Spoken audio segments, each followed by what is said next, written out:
This We're is going now. We're live at the moment. One of the things that I it's a struggle. Most not everybody. I've definitely gotten together with flat out strangers who I've barely had two live words with um, on the show. I guess with that it's a little simpler to get into it. But when I'm getting together with friends and we start catching up before we actually start recording, and then the recording starts happening, we're doing the show.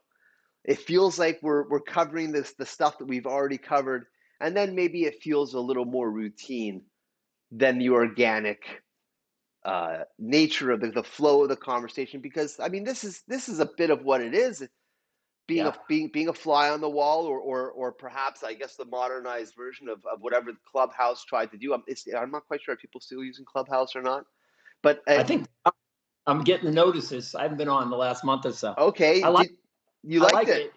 It's a time suck.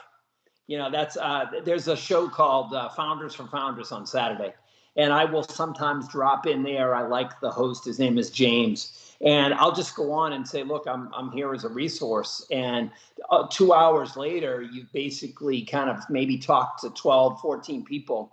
It's a lot of time, and I feel the connection, but I just don't have the time commitment to do it.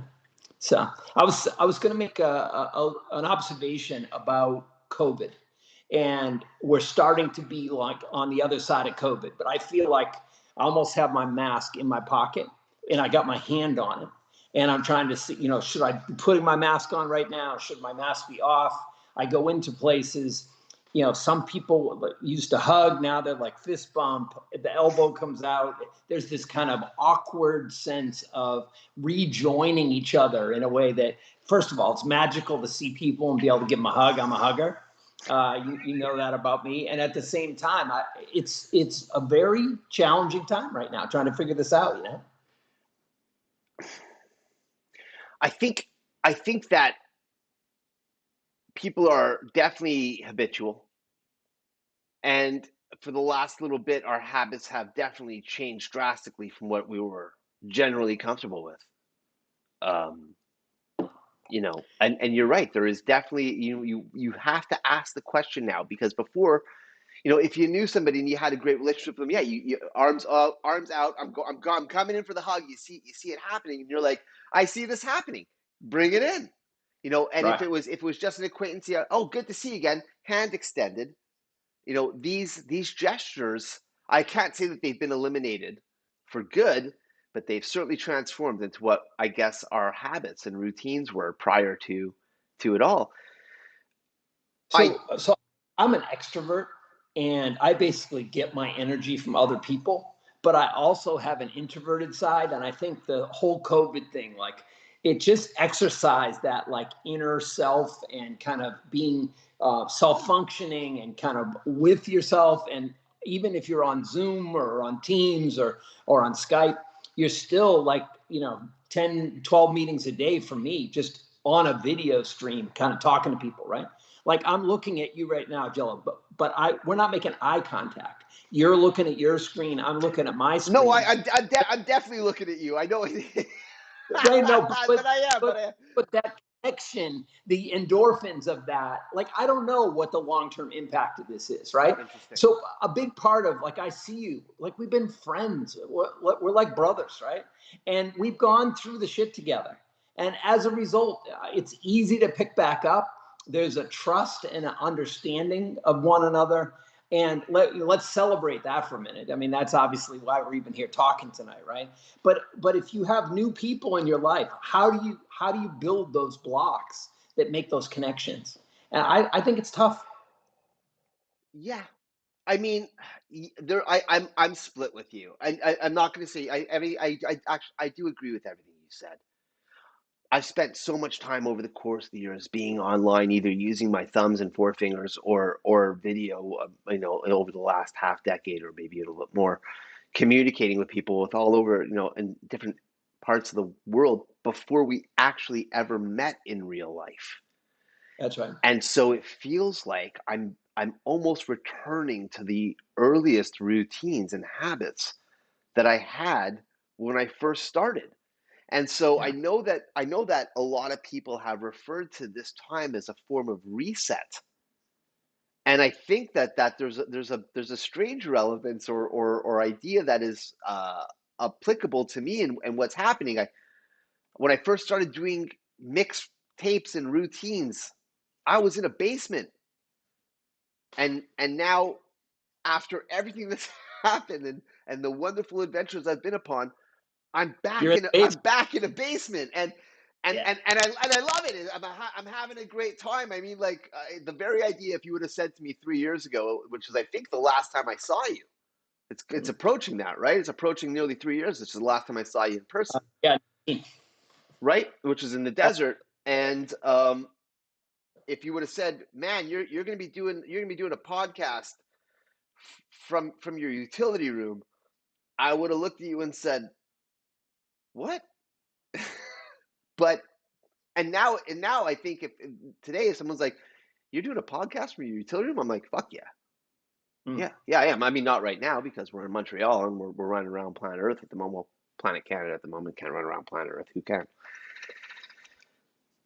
I've got some stuff to say. Tonight we are going into the USA to talk with a friend, talent, producer, performer, and party curator.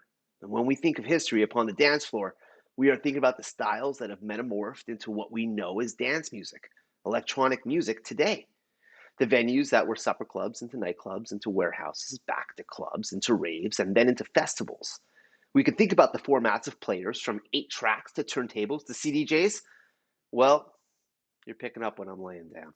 To learn about these steps is to understand what we have done and how we could do what it is that we do today. And I think that we're about to get some incredible insight into everything I've just said with the show's guest tonight.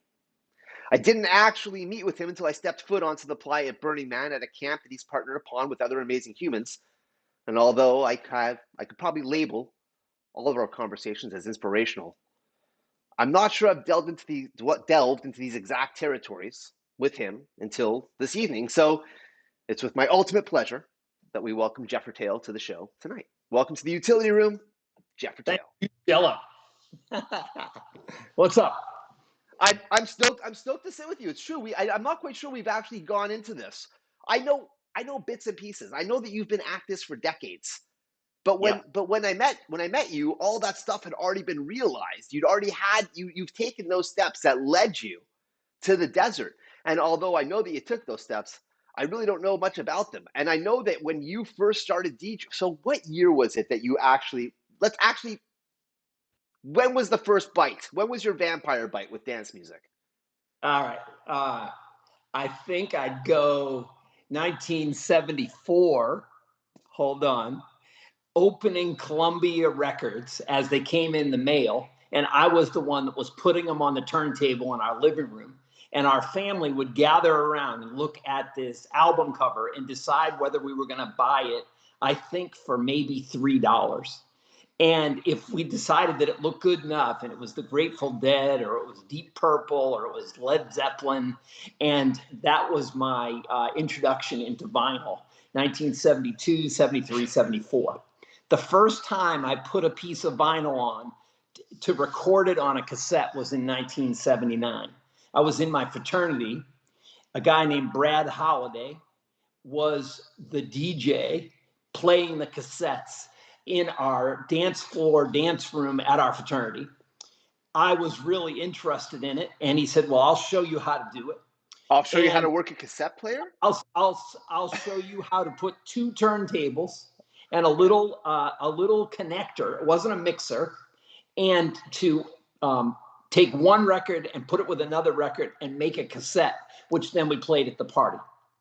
Now the cassettes got wet and they didn't work, and so this guy Brad dropped out of school, and I took the turntables and I took them right down to the party and started playing the vinyl. And at that point, it was funk that was the shit. And The genre of music that you were playing. funk. And so in my fraternity, we were playing George Clinton and Parliament and Sugar Hill Gang and Zap and Lakeside, that song Fantastic Voyage, Gap Band, all of this in my fraternity.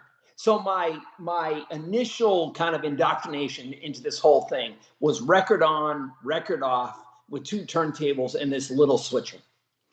Now, that next summer, I got a job in a little town called Ogunquit, Maine, kind of the province town of Maine, a active partying gay population. And I took a job as a cook in this town. And at night, I was DJing in this little barn. And then I would go to this club in the town. And the DJ there was beat mixing records. Boom. Okay, so you hadn't experienced that before. You were just doing gentle crossovers, waiting for the track to finish. You never thought about doing any form of blends or beat matching. There wasn't any. Nothing like that was really happening. Maybe in a couple clubs in New York City. And it turns out this DJ was a club in New York City, DJ'd at a club in New York City, and then he went to Ogunquit, Maine in the summer. And his name was Richie. And he worked at this club, and I stood at that DJ booth and watched him. And he finally said, "What are you doing?" I said, "I don't know. I'm trying to figure out what you're doing." And he said, "Come in the afternoon, and I'll teach you." So in the middle of the afternoon, I would come off the beach. I would go to this club with 2 copies of Madonna's Holiday. And he would sit on the dance floor, sit literally with his ass on the dance floor and listen to me cut Madonna Holiday back and forth, back and forth, back and forth. No, horrible. No, a little better. No, terrible. Okay, now drop in. Take those first 16 measures. Drop that. Overlay. Now go back and cut in to that second 16 measures. And then go back and forth. And now phase. And I want to teach you how, if you get both these records spinning together at exactly the same time, or maybe just slightly off, you get this phasing effect. And over the course of about 6 or 7 weeks that summer, he taught me how to beat match, and he taught me how to time my records. And I had all the records of that time, and it was a combination of like Rock the Casbah and Tainted Love, and it was also some dance music. It was the beginning of Michael Jackson, and it was early Madonna. And so I beat matched. I counted the beats per minute in those records, and I started organizing a crate, and then 2 crates, and then 3 crates of records, all by beats per minute. Now, if I fast forward, I have 10,000 records, and all of my records are organized, not alphabetically, not by artist, not by genre. They're all organized by beats per minute. You did this obviously with like a sticker and a marker, I'm assuming. I did it with a sticker and a marker. How were you counting out the beats? What were you using? A metronome? You're kidding me. Using my watch. Wild. 15 seconds on the downbeat, figure out, okay, it's 122 beats per minute. How long did this take to do? I did it all the time. No, I mean, so, like, I guess once you first started, it was obviously a slower process, and then as you start refining what you're doing, more mechanical, and it's the speed of it picks up, but still. Well, it's like everything else. It's like after a while, I'd say I kind of know this track's like 116, 118. I know this track's 28. But if you think about an Ableton now, life is so different. You're not even thinking about beat matching at all. It's doing it for you, right? And so you're starting to think more about keys. You're starting to think more about your genre of music and your programming. I used to have to think about all that and also beats per minute. Okay, so if we go back, I started in my fraternity. I got a job at the local club when I went back to school after that summer. And I had the job at the hot nightclub. I went to UMass Amherst. And then I tried out the next summer for a group called the Robarts. They had a club in Boston that was called the Palace. It was actually in Saugus, just north of Boston. And they had a club in Falmouth, Mass on the Cape. And it was called Brothers 4. It was just switching over to be called Yesterdays. And I tried out against 100 DJs. And I don't even think there were 100 DJs on the planet there. So there were 100 people that tried to be a DJ. And I got the job. And that summer, I did pool parties in the day. I did belly flop contests and 69 inner tube races and all sorts of stuff with basically a bullhorn or a mic and outside at the pool. And then I did red hot bikini contests and muscle contests. And then we closed the club for 15 minutes and opened back up. And I was the sole DJ from 7:30 at night until 1:30 or 2 o'clock in the morning. Okay, well, I think that this is interesting because you're not the first guest that I've had that has had a residency or a club placement that has talked about having only a singular performer over the course of the evening. That's right. So why were clubs doing that? Well, that was the way it was done. It wasn't that it was some other way. So if you got a job as a DJ, like I worked at a nightclub, the Palace, that held 4,000 people. And the big room that I worked in, probably 1,900, 2,000 people. And there were a bunch of smaller rooms. And in that room, you'd start at 9:30, and I would go 9:30 to 2 o'clock in the morning. And so DJing was very different than it is now. Jello, I've been at festivals with you where you'll go on and you'll do your hour, I'll go on, I'll do my hour. And maybe you get 75 minutes if somebody's not paying attention, like a walkthrough. Actually, one of the nice things about Burning Man is sometimes you can get a little bit longer sets, but at the clubs today, an hour. Or sets that weren't planned in the middle of a dust storm too. I mean, that happens also. Yeah, that's right. Yeah. So my job was to program from 9:15, 9:30, all the way through the height of the club action, and then kind of get it to mellow out at the end so you could clear out the clubs. So it was a lot about programming. It was a lot about beats per minute. And think about this. So you'd start out and you'd be playing to the date crowd. I'd want to build the floor. So you'd be playing like more poppy type club stuff. And then I'd immediately want to start to mix in the shit. But if I started too soon, I'd clear my dance floor. And so you'd have to get it just right. And then the dance floor would catch, the date night crowd would leave, the club crowd would come in, and then you'd have your basically your group for the night. And then you'd start, let's say at 112, 115 beats per minute, and I would build it up to around 136 beats per minute. And then I would drop it back down to like 120 beats per minute. And then I would finish the night maybe back up at 134, 136 beats per minute. And so I was programming the speed and the kind of energy in the crowd, as well as programming the songs. I don't think that's the way people think about it today. What would you say it is today? Couple of openers. If the opener's good, they're not trying to drop all the bombs. They're trying to, kind of like nest in. If the openers aren't good, they're playing all the most popular, kind of club music, like all in their hour and kind of using up a little bit of the energy in the room. And your main headliner is likely playing their maybe half of their own original music, maybe another third of their own remixes, and maybe only a third of other people's stuff. I may be a little hyperbolic there. Maybe it's half and half, right? Because people, like the DJs that really understand, no, they can't just play their own music, but they've got to play like within their sound. Why is that? So I think it's quite different. Jeff, I lost your video. Oh, I have your video back. Oh, no, I lost it again. Yeah, there it goes. Oh, there we are. Okay. So I just think it was a different responsibility, different time, and it was so fun. And so I started out DJing where I was in the clubs that were just north of Boston, and then I slowly built. And I ended up getting a job at the Metro, which became Avalon in Boston. And I worked on Thursday or Friday nights. And that was a club that on the busiest nights, completely open, probably held 2,800.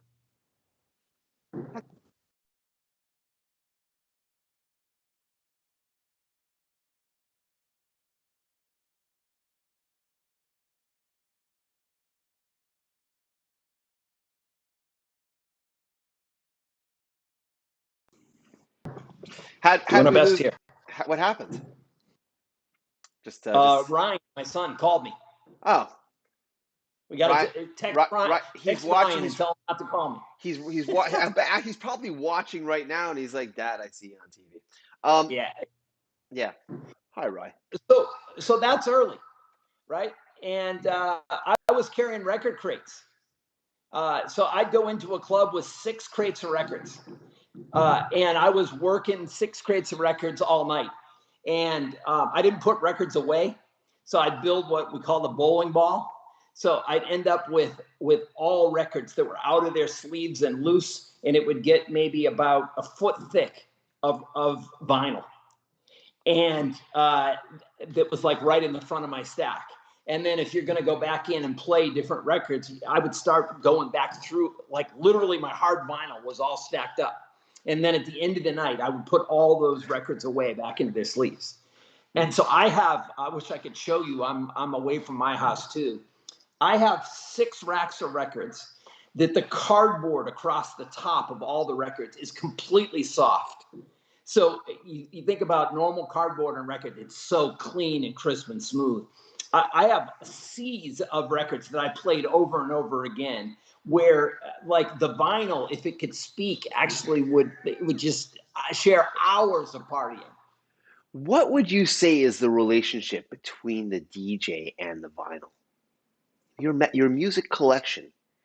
Is it all you? Does it represent all of your emotions? Is it filled with a form of compromise? So I guess the question is, really, is the record collection an extension of you? So, it's what's funny. I would describe it when it's all on the wall as art I understand. And there's a lot of art out there, right? And my wife would say, what are you doing carrying around all this vinyl? It's hard work. It's a day of moving just to move my studio. And I have you have no idea when you want a 12-inch single. Let me just tell you what that is, because some people don't know what that is. A 12-inch single is a long play club mix of a song, and it can also be a white label. Like someone will take, I don't know, a Michael Jackson song and mix it with some other song and create what would be considered mashups today. And then they'll press it on vinyl. And you might be one of 30, 50 people that would have that piece of vinyl. And if you heard that and you wanted it, you would go hunting for that.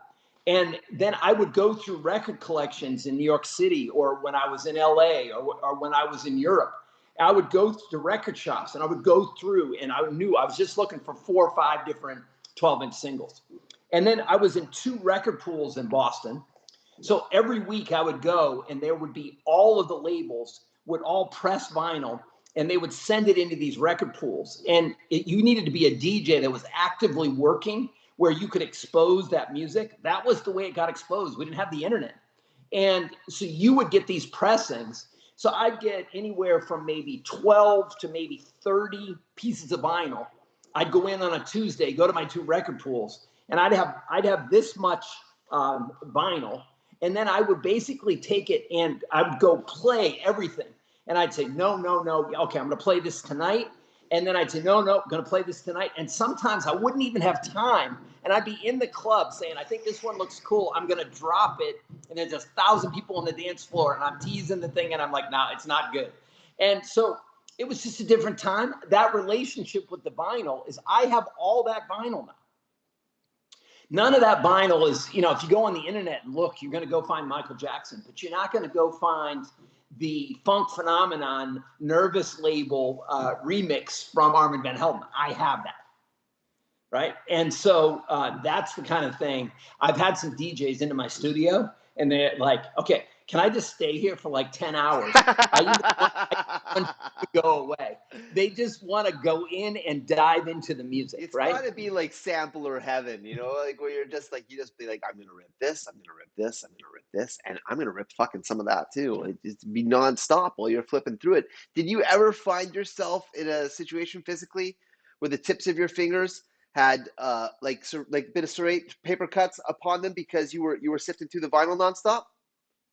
My fingers were bleeding all the time, and if it's not your fingers, it's like the back of your fingernails, like up in here, in like where your cuticle is, because you're like basically fishing through it. So you know this. That's why of course I know it. I'm asking the questions, and then when you brought up the idea that it could take you a day to move everything, I think to Right. myself, when I asked you what your relationship is like with records, I mean, relationships have they're rides, if you will. There's ups and there's downs, and all Yeah. arounds, and weathering the storm. There must be moments where you look at your collection with complete adoration, and moments where you look at your collection with maybe a dash of disdain. Do you You ever? know, one of I had a couple bad moments in my life, and I'll give you some perspective on what a bad moment is. Right. The first one was I used to buy 1 8-track every week. And so at one point in my car when I was in high school, I had a case that held 100 8-tracks, and someone stole it out of my car. And that was an emotional moment because I was building a collection of music, right? And then one time when I was working at Avalon, which is a big club in Boston, somebody stole 2 of my cases of records, and my cases of records held, because I organize them by beats per minute. I don't. I know what I remember that got taken, but I don't know what I don't remember that got taken. And to this day, that still bothers me because it means I don't have that vinyl. And if it was in my racks, it was something that I would play. So I maybe replaced 60% of what was stolen, and the other 40%, I just don't know what it is. So it's just gone, right? I think vinyl is come back a little bit. I think people appreciate the tactile nature of dropping the needle on the record. Okay. And it's funny. There's a song. The records keep spinning, and it's got the shit for a beat, and it's very cool. And I think it's just a description of the importance of vinyl in the history of it. But now I think it's mostly nostalgia. I mean, you can carry my entire 10,000 records on your laptop now. And in the desert, which we can talk about, Oh, I'm Dustin, going there. I would come out of the desert after playing vinyl, which I did for a few years, You and I'd brought have your to set up records to Burning a Man? bathtub. I'd have to set up a bathtub with soapy water and 2 rinsing stations, and I would buy all new sleeves for my records, and that's the only What? way I could What? Wild. I mean, mechanically, how did that work? I've not been out into the desert as much as you, but I mean, while you're playing, I mean, you put something down. I mean, within what, 5 steamboat seconds, the thing's covered in dust. Yeah, I'll tell you a story. We should talk about Burning Man. Yeah. But I my my first few years, I DJ'd 40 hours the first year, all by myself, no other DJs. By the third year, I was starting to both schedule DJs, and I also was taking DJs that would come up and ask to play. And a DJ came up in the middle of the day and said, could he play? And I said, the only slot I have is 7 o'clock in the morning. He said, I'll take it. And at 7 o'clock in the morning, this guy came in with about 13 or 15 kind of rugrat friends, and they were dancing all around or whatever. And this DJ stood on top of one of my turntables, stood on the turntable, like on the needle and everything. And I was up and said, dude, what are you doing? He said, chill out. I'm just partying. And I'm like, you're standing on a Technics 1200. I don't even Chill and out. I can't go buy an arm for a Technics 1200 in the desert. Yeah. So that guy was Lauren, bass nectar.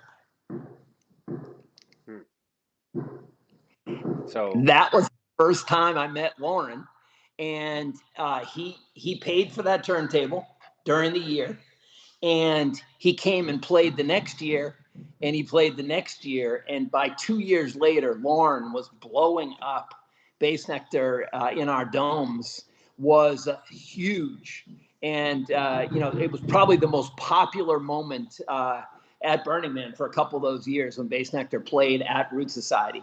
And it all started from this young guy over partying on part of my sound system. So.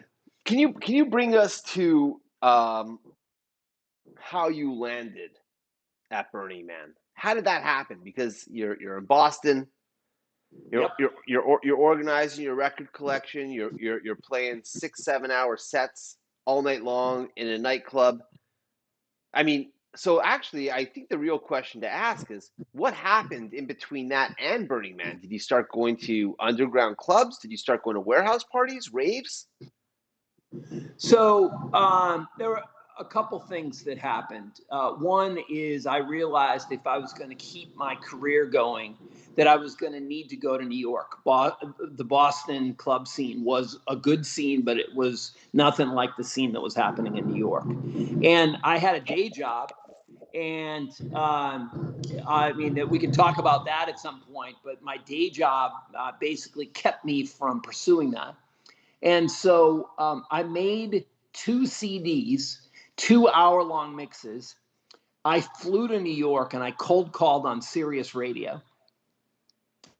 And I couldn't see this guy, Geronimo, who is still there, by the way, at Sirius XM. And he wouldn't see me, but I left 2 CDs at the front desk. And I had named myself Jefr Taylor. I'd always just been Jeff Taylor. And I had decided that I was going to basically kind of rebrand myself. And I made these 2 mixes under the name Jefr Taylor. And Jeff Taylor's my name. Jefr was my nickname in high school. Tail is a story. Jefr Taylor allowed me to have my day job, which, by the way, I founded Monster.com, the job site. And so I was running a very busy business in the day. And I wanted to keep a DJ career. And so I cold called Sirius. I left 2 mixes. About 2 weeks later, the programmer called and said, "We really like your mixes. Can we play your mix on Friday night?" And I was like, "Sure." And they sent a message back and said, "It went over extremely well, and we'd like to play your other one. And do you have any more?" I did not have any more mixes. Right. And also didn't have a very good way to go from vinyl to basically mixing onto CDs. I didn't have a good way to do that and a good, fast way to do that. And I had so much vinyl music, I wanted to figure out how to digitize it. And so I took the challenge and I said yes. I went to Berkeley and posted to see if I could get somebody that would help me scan all of my vinyl electronically. And I was referred to a young guy. His name was Jason Petrin. And Jason had just graduated from Berkeley, and he knew Pro Tools and Logic. And he was, I think, mostly into rock and roll. He had maybe a little hip hop on the side. And he was producing for bands. And he said, "Yeah, I'll do it." And so I delivered 20 cases of my records to him and said, over the next 2 weeks, I want to basically scan and digitize all this vinyl. And in the middle of listening to all this vinyl, Jason started saying, like, this music is so crazy. It's interesting. It's good. And I'm basically in this position where Jason's right there, and he is basically an electronic producer, and I'm a DJ. And I said, "Hey, would you like to help me produce Jefr Taylor for Sirius XM?" And he said, "Yeah, let's do it. Let's do a mix and see." And for the next 7 years, he and I together did 374 mixes. Wow. And I'm going to get to Burning Man. But yeah, I was really, I was like, how's it help fitness? So this was the step that started to get me exposed in a way that Jefr Taylor was out there and the brand was out there. And then in parallel, in my club, there was a guy that was a lighting guy that was with me at one of the clubs in Boston that I worked at, which is called the Mercury Bar. And he said, I go to this thing called Burning Man, and I think you should go, and I think you should build a nightclub out there. And I'm like, I don't know what it is. I don't know what you're talking about. Tell me. He said, okay, this is what I do. I went out there. I flew to Reno. I took a bus to this Burning Man place. I got off the bus, took off all my clothes, painted myself blue, and walked into this festival and was at this festival for a week with a little can of blue touch-up paint. And I'm like, okay, I am definitely not going to do that. He's like, yeah, I mean, it's entertaining for some, but just not my thing. Sure. But he said, no, I was at a bunch of clubs that were made by people, and I think you would love to do that. So I was like, you're right. So tell me about that. And I started learning about it. I decided I was going to go that was in 2001. In 2003, I finally figured out how to do it. And I rented a wedding tent and a big sound system, took 10 crates of records and 8 or 9 guys. A couple of my friends, Marcel and Troy, were at the center of this. And we went to the desert. We got in with our tickets. We got our space. We set up our wedding tent in the middle of the night. In the middle of this galleon came by with about 100 people on it. That was incredible. In this Volkswagen with this huge penis sticking out of it. And I'm like, okay, we've got our club. It should fit very well between this Spanish galleon and this Volkswagen. And in the morning, we had this yellow and white wedding tent with palladium windows. And it was called Club Sumo. And we had these sumo wrestlers out in front of it. And people came up and said, did you bring a wedding tent to Burning Man? And I'm like, no, it's Club Sumo. They're like, no, it's a wedding tent. It's a yellow and white wedding tent.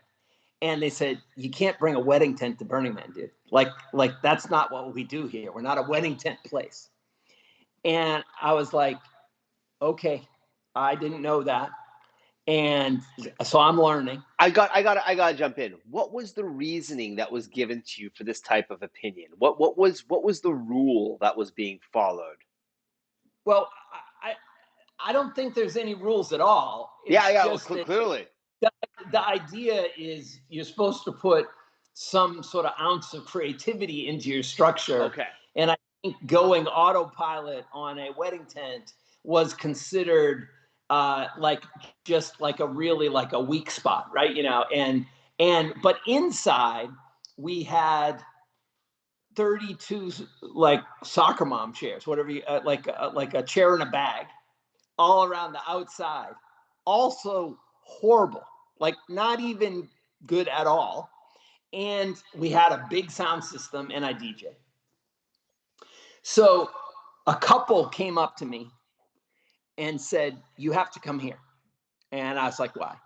And this couple was in this chair trying to like have a little cuddle moment. And they're like, this is so fucking uncomfortable.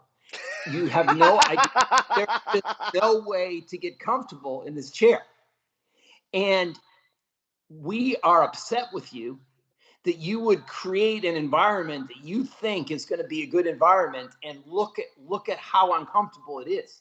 Like, what were you thinking? Did this have an effect on you when this happened? Oh, well, let me tell you the effect it had. Okay. So they said, don't come back unless you fix this. You're getting burners telling you not to come back until you get better seating for them to sit in. And a better tent. And they said, your music is okay. Okay, then one other thing. We set up on Tuesday night. On Wednesday night, we had our first party. There were probably 300 people there. And in our tent, it was fucking rocking. It was great. And I was like, okay, we've made it. It's good. Thursday night, there were about 60 people. Friday and Saturday night, there was no one at all. 1 or 2 people would come dancing in and then they would leave. So I'm like, what happened? And then I'd go out and there was Soul System, I think it was called, or something, that had this cool pyramid, and there's thousands of people dancing around this thing. And so everyone went to like 10 o'clock in Esplanade or 2 o'clock in Esplanade.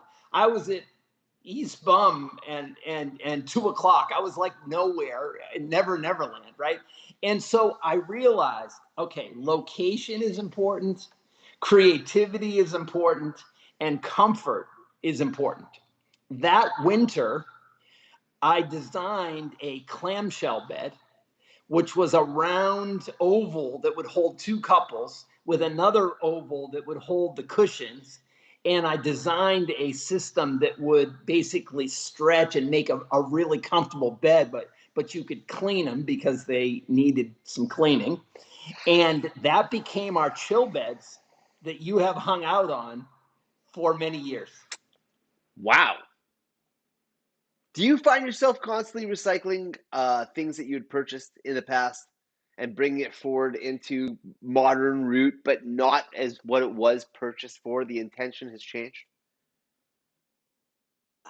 I wish I could answer yes. One of the things about Burn is we collect shit. I have tractor trailers full of shit, but the ideas keep coming. And as the ideas come and you reinvent it now, it's really hard to reuse things. But those beds have been reused. I have 21 of them. They stack and they go into the trucks and they come out. And I've met thousands of people at Burning Man because of these chill beds. And it's because of that couple the first year in our wedding tent that basically kind of I credit for that idea. And the There's feedback definitely around people that use these beds for the purpose of sleeping. Like this is the bed that they use. They come to the burn. I've hung out. yeah, I've adventured with these adventurers who have chosen on their own to show up for a week in the middle of the desert with not much more than a backpack upon their back and crash pads or chill out rooms or chill areas or domed or shaded structures. These become that's right. absolutely imperative to a form of survival over the course of the That's right. week. And I mean, I'm fascinated by it because I think to myself, I couldn't do it. I couldn't do it. Maybe a day or two, I could probably pull it off. But I mean, by day five, I'm wanting some creature. I'm wanting a form of creature comfort, something greater than the bed, But perhaps. At if we Root step Society back, chill out room. Joe, like you've always been part of Root Society, Yes, right? Have you ever been to Burning Man when Root wasn't there? I have. And so, well, let's talk about that. Okay, But we the could. thing about Root is it grew from 9 people, to 36 to 50 to 80 to 120 to 200 to 220. I think we were 285 people in 2019 when we did our last Root Yeah, it Society. was really big at camp. I did not meet everybody. Yeah, and but I think camp's a special place, and there's a camaraderie to it, and there's a spirit in camp, and the setup that we did in 2019 was so huge that it required probably 100 craftsmen and 200 additional volunteers to build it.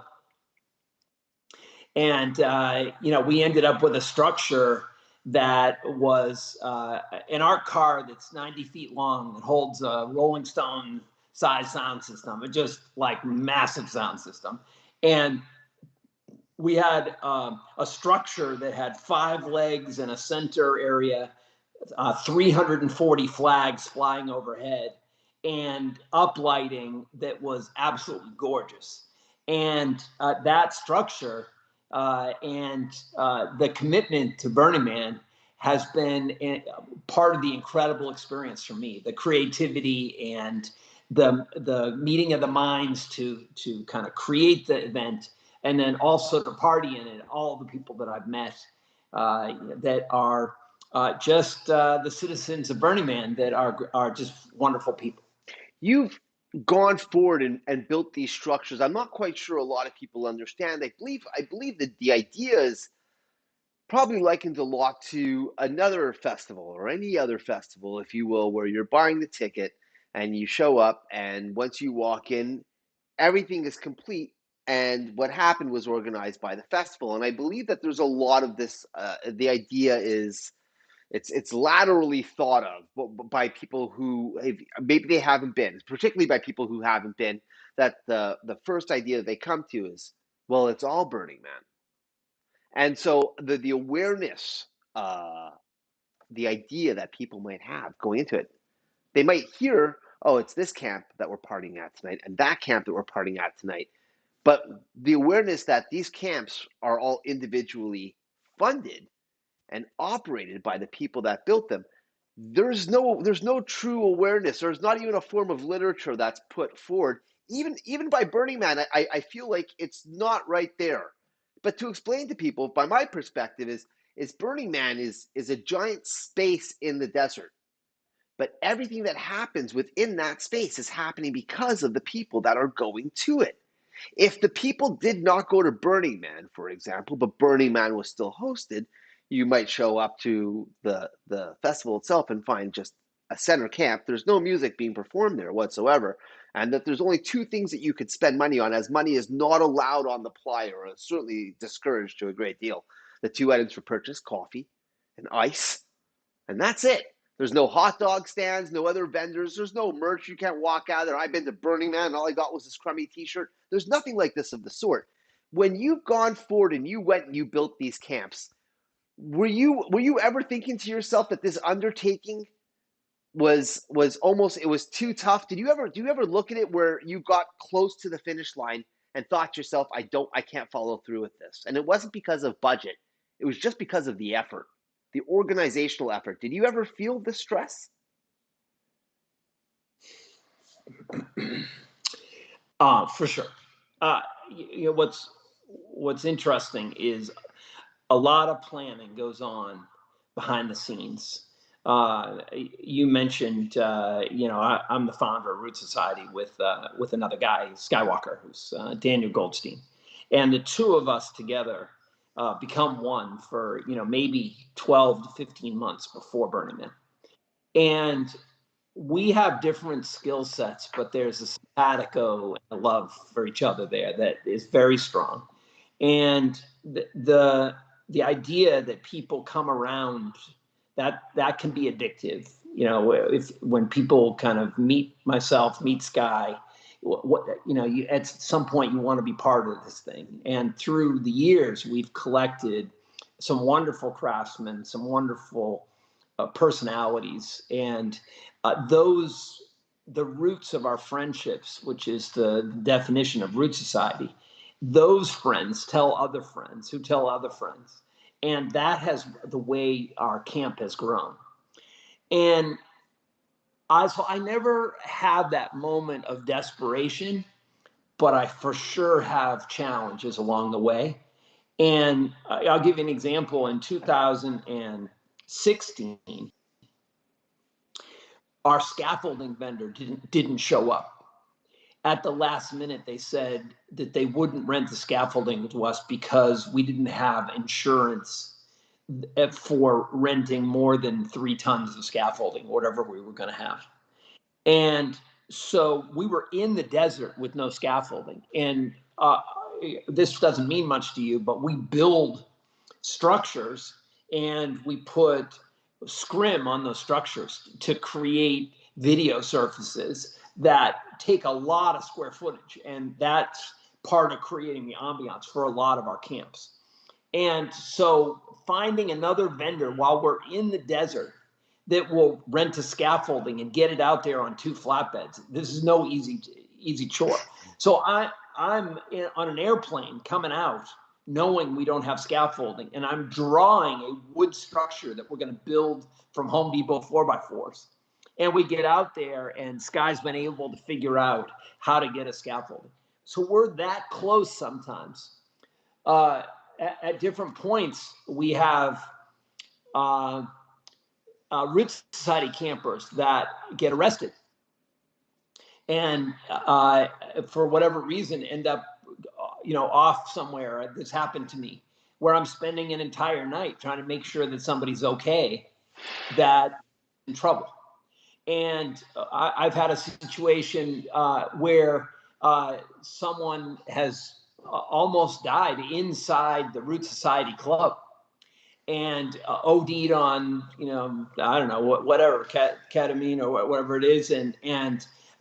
So I'm ripping somebody's shirt off and basically giving them pressure, which is critical to the point while we're waiting for the medics. And you're basically just supposed to rub their chest vigorously. How did you know that? Did you take like a CPR course, or like what was?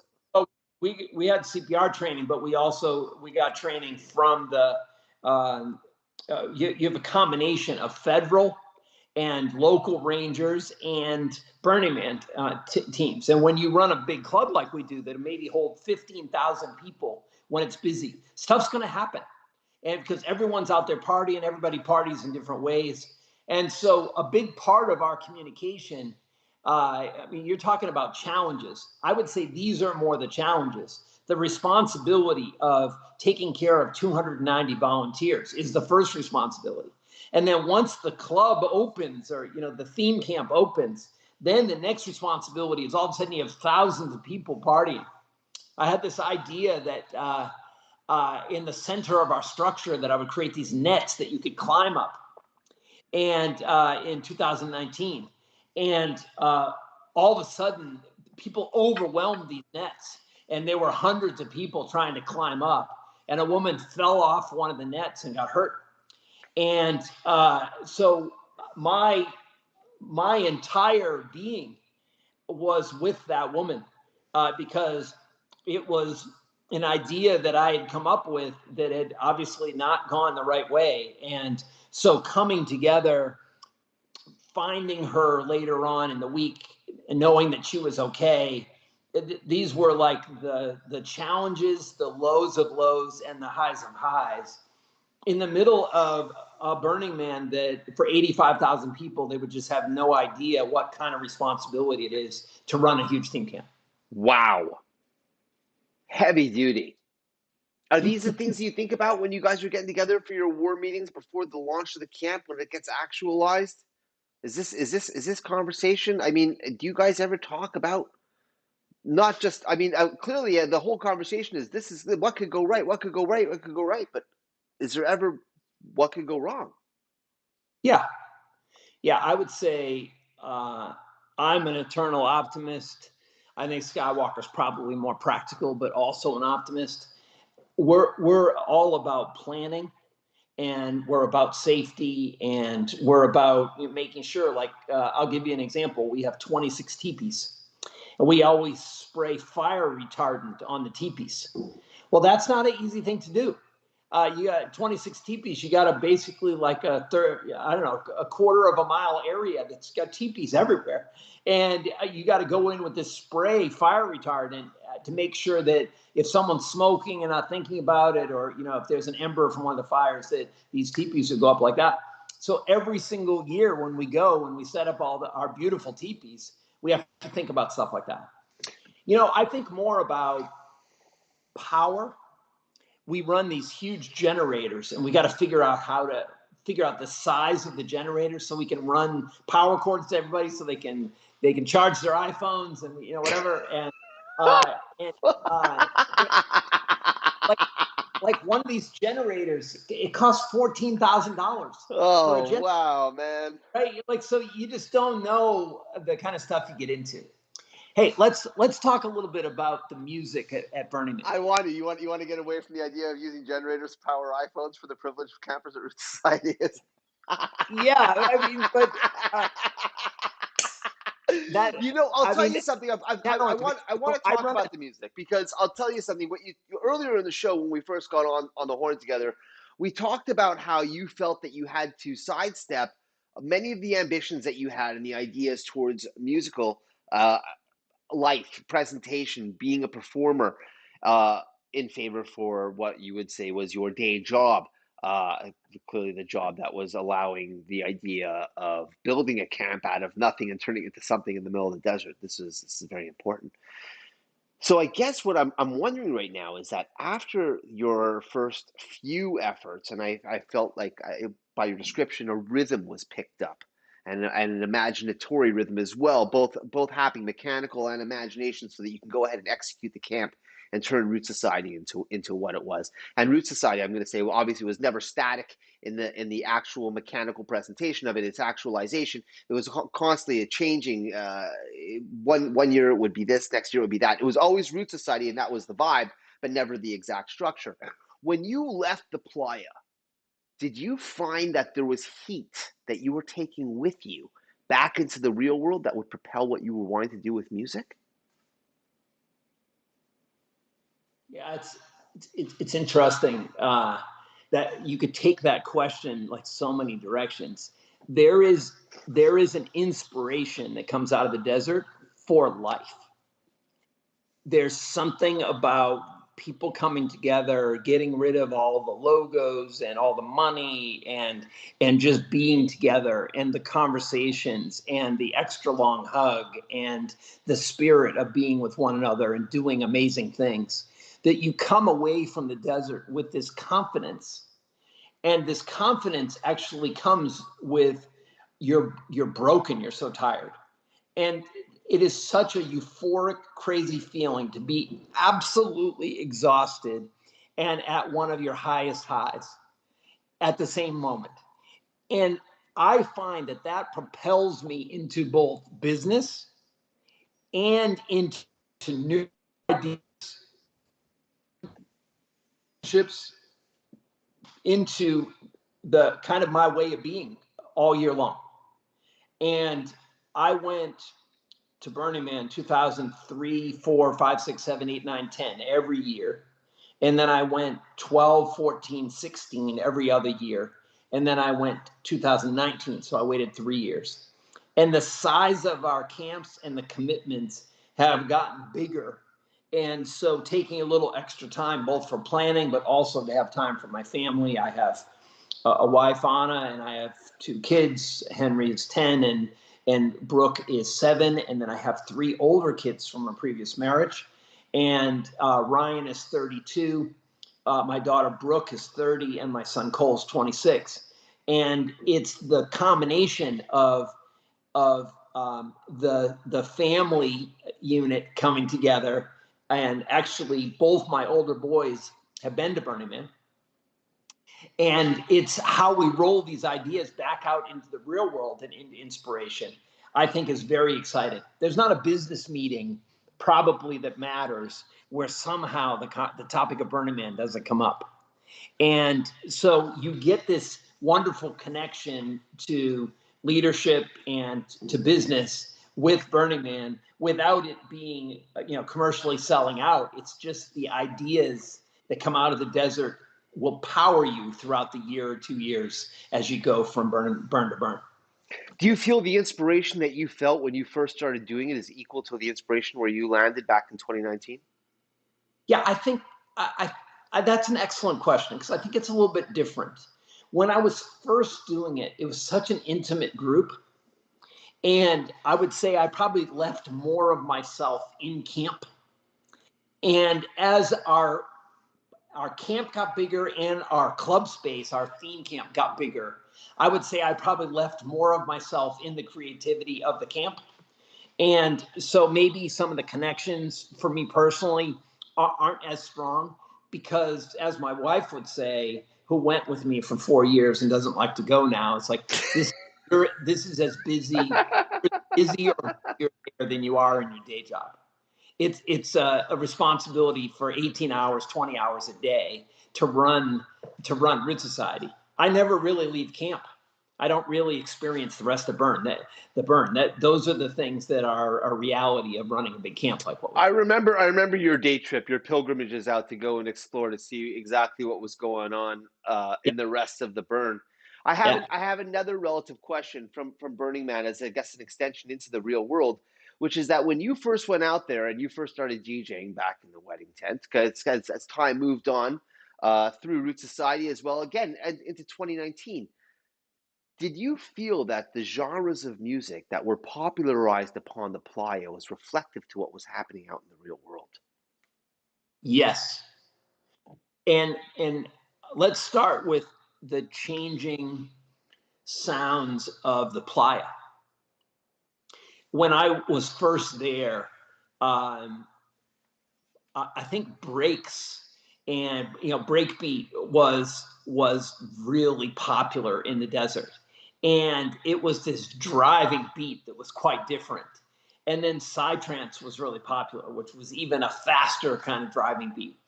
And mixed in with that, there's every sort of random art car would go by playing pop 80s, or playing I don't know, like 50s, I don't know, Christmas carols. It's so weird, the mashup of shit that's out there, right?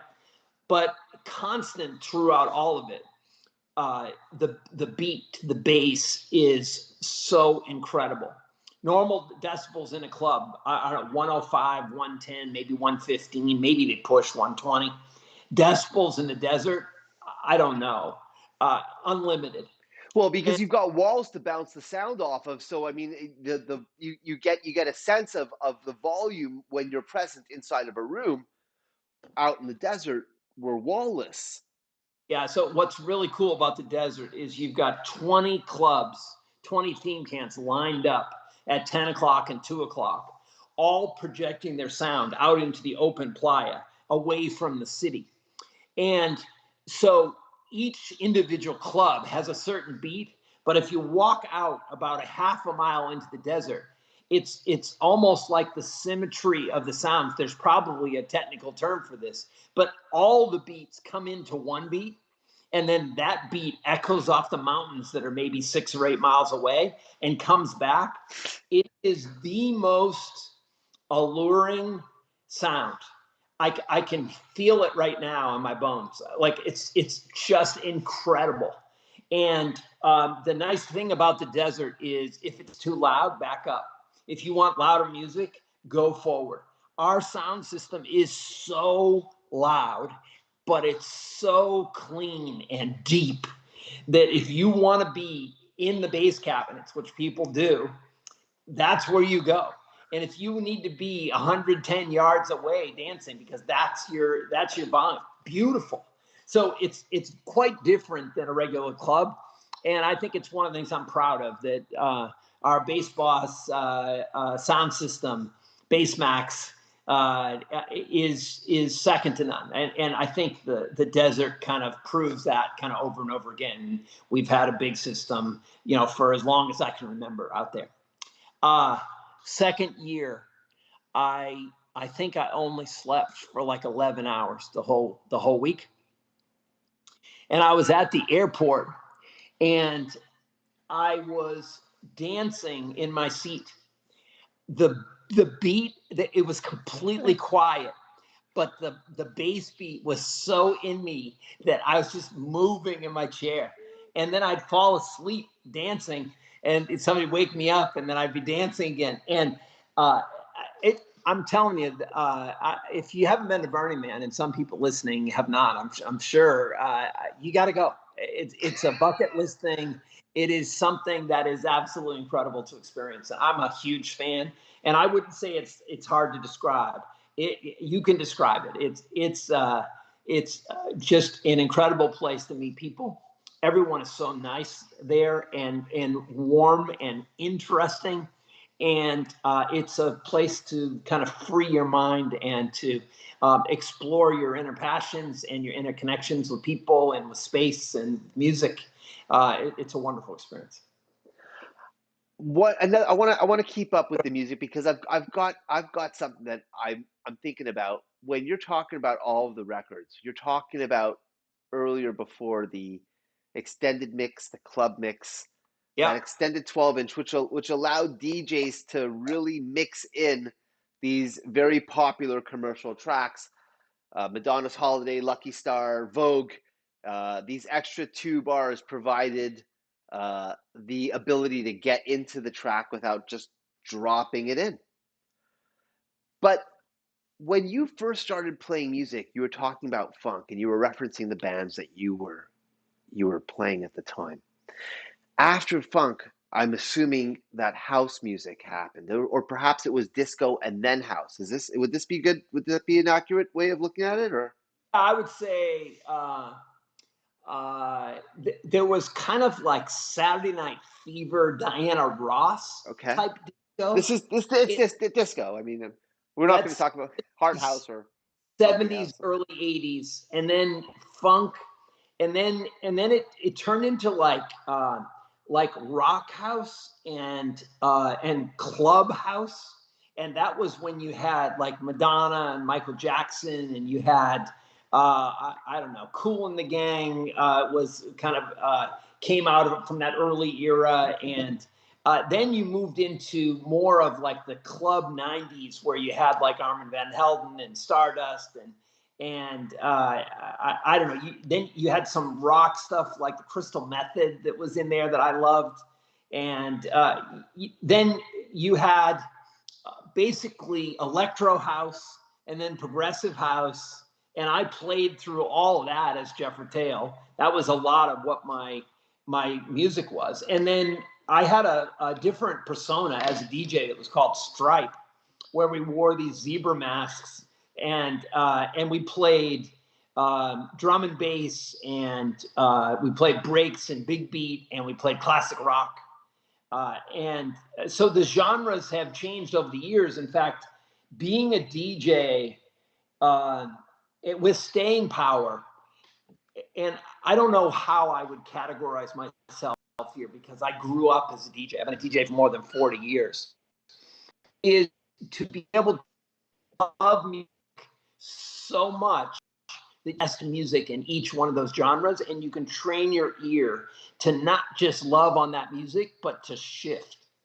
And if you can shift from one style to another style and still hear what is the very best music, then you can actually create your staying power as a DJ. And I don't know that I have the formula, right? I always describe there's like a pyramid of DJs. You got all the bedroom DJs. There's probably a million of those, and then you've got some kind of like openers and club DJs. And then at the top of the pyramid, you get DJs that get paid, but they're not paid very much money.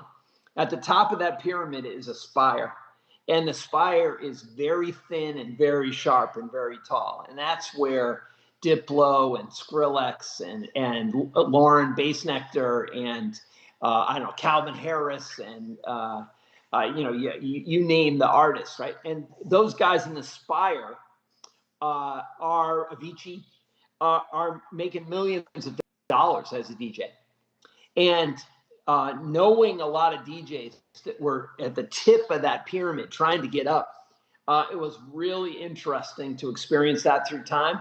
And I was always more of a journeyman DJ. I was never the best DJ, but I always held the dance floor. I always had a job, right? And but I never made it as a DJ, and probably because I wasn't good enough. I mean, that's really debatable. You did nearly 400 episodes of a show on Sirius.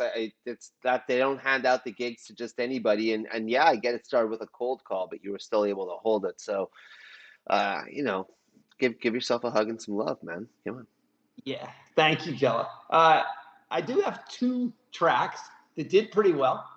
A track called Start Again in 2011, and then a track called 500 Miles, which was in, I think, 2015. Mm-hmm. And both those were just about top 10, like maybe number 11, number 13 on BPM. And I can remember one time pretty recently, maybe 2 years ago, my wife coming home from Soul Cycle and being in the middle of a Soul Cycle class, and my song 500 Miles was played. And that was actually a pretty big moment for me, like where I knew she was proud, and so I've had some real moments as a DJ, but I think I'm like a DJ's DJ. Some of the best moments I've had was programming the Root Society stage and getting Diplo to fall in love with Root Society, or getting Skrillex to fall in love with Root Society. So they would come back year after year and play our stage. Lauren, I tell you, in 2019, I got him so close to coming. He hasn't come back since 2010. And it's been really amazing getting to know the DJs. And Jello, you're one of my longtime loyal, believing in me, believing in Root Society, and me believing in you, DJs. This partnership has just gone on, and it's been fantastic. Is it time now for us to tell the story on how that actually happened? I could tell it.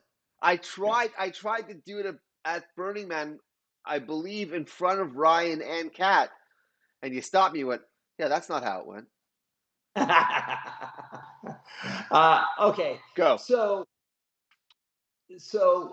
let's do it together because this is a while ago. All right. In 2006, actually at the end of 2005, I got contacted by Nelly Furtado's manager, who asked me to handle remixing duties for her album Loose. I was given Promiscuous and Man Eater, and Man Eater did very well overseas.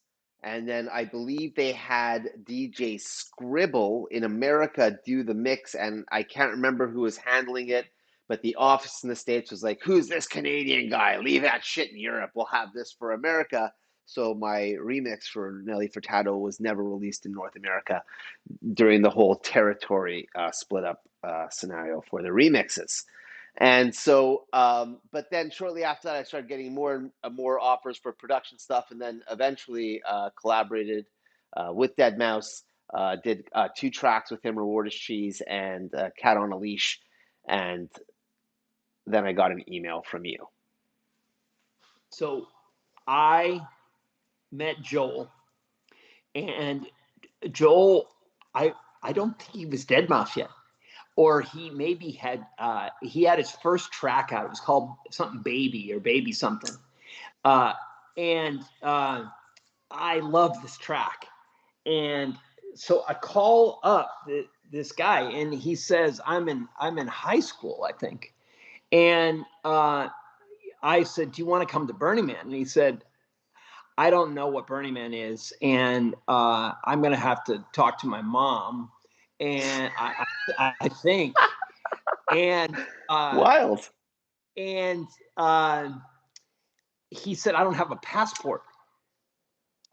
And so that's the first time I ever talked to Deadmau5. And he and I became friends. And we'll talk about that because I've always wanted to get him to Burning Man. And he'll talk to me about it.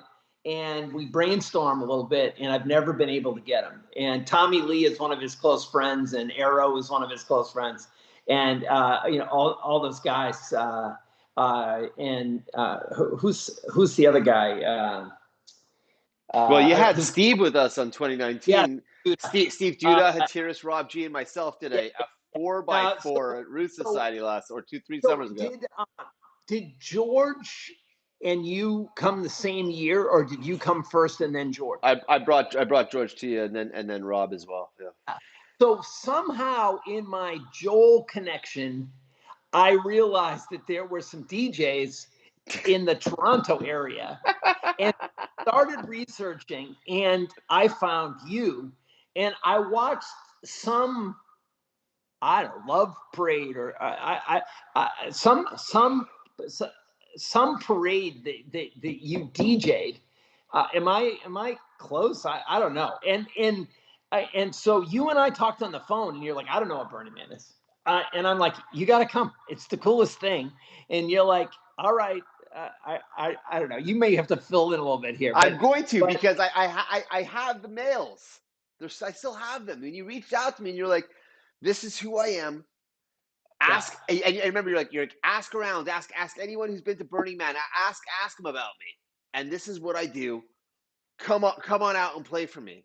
And I replied to you when I don't know what this is. What's the offer? And you replied, well, that's the offer. And I went, no. Yeah. And then like a week passed by, and then you mailed me again a similar message, and I said, no. And I remember at the time I was with somebody, and I looked at that person and I said, man, this is a persistent person. They're sending pretty much the same message twice. The third email, you asked for my telephone number.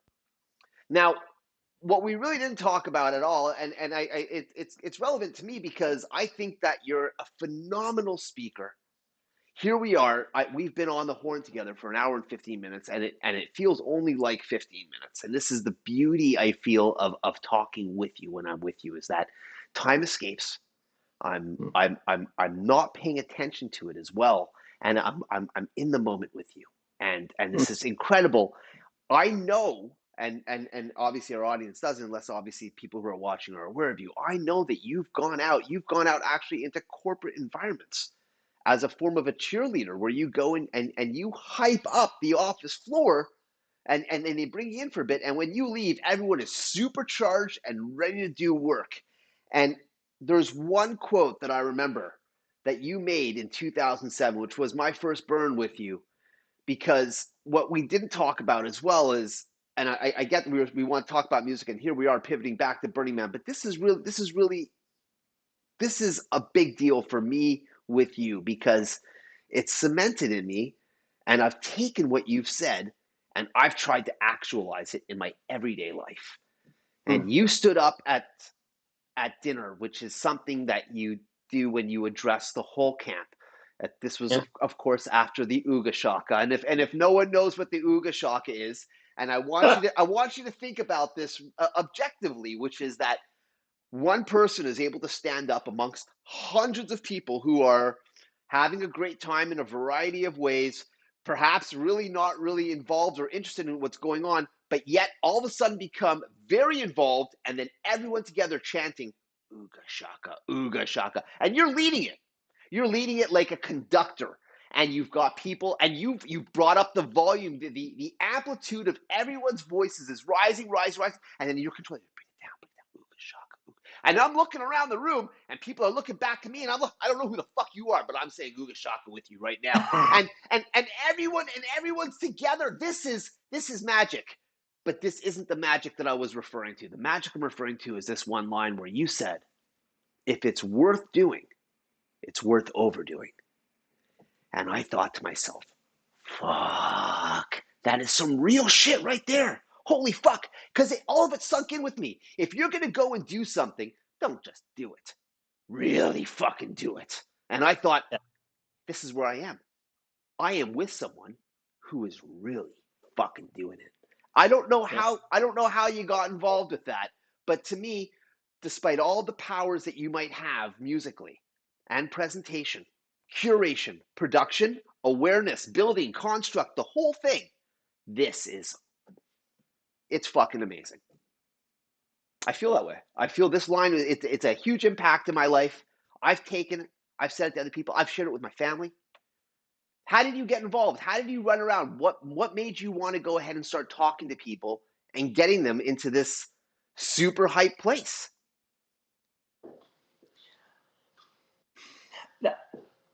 That's me. Like, that's the way I'm built, right? Like, so I mean, if I break this down, my form of ADHD or ADD, like I'm too old to be like diagnosed with it, but I know it's in me, right? But some people are like an inch deep and a mile wide. They just kind of touch everything, kind of like a butterfly. They don't ever really kind of get deep into anything. And then other people like me, I'm like an inch wide and I'm miles and miles deep. So anything that I'm involved with, it just keeps like an onion, like it just drive and drive.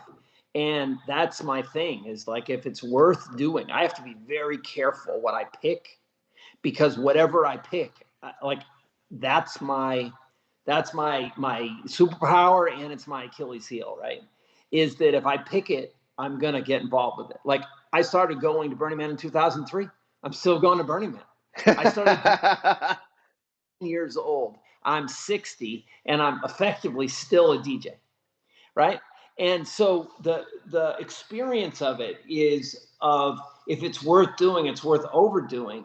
It's like a commitment to the bar of excellence getting higher and higher to the point where you're not competing with any other person, you're just competing with yourself. And that is why I have a hard time reusing things that were from old ideas from Burning Man, because there are new ideas and there's new flow to be figured out, right? There's a thing about people that is not in there, which is I have a huge belief in people. And when you combine my passion for if it's worth doing, it's worth overdoing, and my connection to people to try to get the best out of them, that combination is when the magic really happens. When you get a young person who's never really accomplished something to build something all by themselves, and then you recognize them, with the Spirit Award, and you see a young person come into their own before your eyes.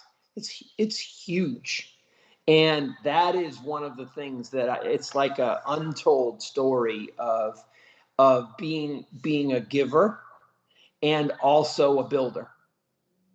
The combination is magical, and it creates relationships that are meaningful and long lasting. Is that what the dance floor is about? I think the dance floor is is for me, it's an expression of energy. And when you get the energy right and you get 1,000 people bouncing together, it is the best feeling in the world.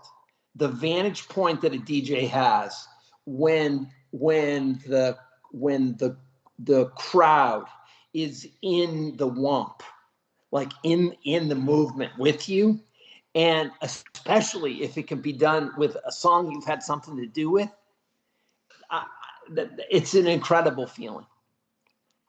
I also think that it doesn't have to be a song that you've created. If you pick the right song in the right moment, who cares who made the song?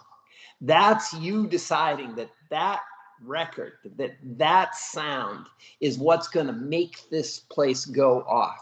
And when it does, even as a DJ, you're out of your shoes. Like that's when the moment when it's all one. I used to work in clubs where the DJ booth was way up in the ceiling, and then I've slowly built my approach to where the DJ can be closer and closer to the group. Like that's really what I like, where you and the crowd are together. What do you think? What I know, Jello, when you're in the zone, like when you're in the shit, in the zone, like it transforms you. You personally, I know what it does. I've been with you when that happens. It's big. It's an out of body experience for me. People be like, "Oh, you're a great performer." I'm like, I'm dancing with you. It's not a Mm, it's not a performance. mm. Yeah. Jeff, I'm about to ask you perhaps the most challenging question of the show. Okay. You've got 3 records, Jeff. 3 records that you know and love. The records that you either use to rescue your dance floor in a time of oh shit times, like what am I going to do? Got to get it there. Or everything's going great, but you know that these records are going to just keep that level going. Whoa, exactly where you want it to be. Hmm? What are these 3 records?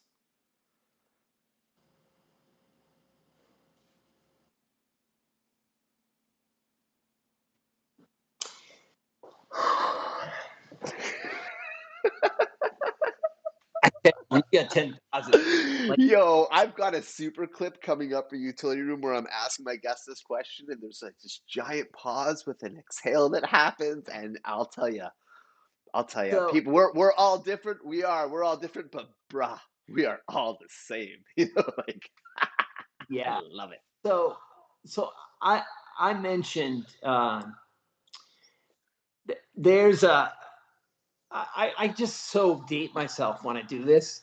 No, Um, impossible. uh, there's there's a song by Human League called "Don't You Want Me, Baby," Sure. and back when that song in the clubs was the equivalent of like the shit. It actually there's a spot in that song that I think is very strong. That's a weird choice, but I think it's real. The Michael Jackson has made me the most money.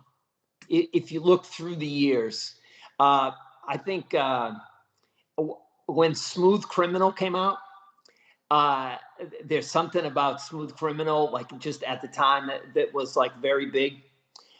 Uh, Fatboy Slim, right here, right now. Uh, uh, uh, Shank, Shank, right? What's the name of that song? Rockefeller Skank. Yeah, yeah. Uh, there's something about Fatboy Slim when he was playing at Brighton. He teased "Push It" for like 20 minutes, and uh, I don't know if you've ever heard this mix, but it's Fatboy Slim. I think is one of the best kind of like 5 hour mix set guys, and I almost got him to Burning Man in 2019 too. Wild. Mostly, I just told him this story. Um, Armin van Helden, "You Don't Know Me." Oh, it's just like it's just sick. It's just like hanging around the car on the way home. Absolutely love it. Um, I don't know. You're at 4. You're at 4. You hit it. You smashed it. I, I met one of my favorite DJs now is Nora and Pure, Yeah. and she's not about like the big drop. She's about like this sound. She played live Sunrise at Burning Man in 2019. She's a great example of somebody that I tried to get her in 2014 when she was really just emerging. I almost got her in 2016, and I got her in 2019. She's a wonderful person, and she and her husband came and stayed with us in camp, and she said, "I want to do Sunrise at Burning Man," and I said, "Let's do it." And I have some pictures of her and I, like after she got done with her set. She was so happy. All right, and her music was just was so rich. I don't know. Were you in the crowd when she played? No, I was not, unfortunately. Yeah, she's really really great. Um, I, I don't know. I'm a big fan of music. I don't have a genre that I absolutely would have to. If I was on a desert island and you said pick one genre, I'd struggle. Oh, yeah? Uh, there's a there's a show called Chef's Table on Netflix, and Vivaldi Four Seasons is the opening of this series, and there's this clip at the beginning of this Chef's Table series, and I just rock out in my chair, and it's classical music. It's just so good. And so, I guess I leave it there is that music is in me. It's all around me. It's been a defining moment for me in my life, but yet it's not the limitation of my life. Absolutely incredible, and clearly bringing joy to tens of thousands of people over the course of the years that you've been at it and doing it. Just not also as a DJ upon dance floors across the United States, especially in Boston, Connecticut, New York, on the airwaves in Sirius, and definitely at Burning Man. If we want to go and listen to some Jeffer Tail right now, where would you want to point us to go and listen to some of your mixes, tracks? I think it's not. It's at this point not very accessible. If you Google me and you Google Jeffrey Tail mix, you can come up with 4 or 5 mixes. I'll see if I can get some links that we can attach to this. We If can you Google easily, 500, for sure we can. I did a mix. We talked about Start Again. We talked about 500 Miles. I did a Simon and Garfunkel track, Cecilia remix. I think it's super good. You can find me, but mostly you have found me, and that's it's been one of the big pleasures of my life. We have absolutely adored, I know I have, and I'm sure everyone else has too, adored your time with us tonight. Thanks for doing the show. Thanks for being with us. Thanks for sharing with us a part of the adventure. I think that that you've been on and is clearly still ongoing. Thanks. Thank Thank you. you. Jello, peace out. You are super awesome. And so are you, all of us with us here tonight. I've got Jefr Tail with us. This is the Utility Room. Make sure that you like, comment, subscribe, share, do all the things that make the room go boom. And we will see you next week. Jefr, don't touch that dial. But for all y'all,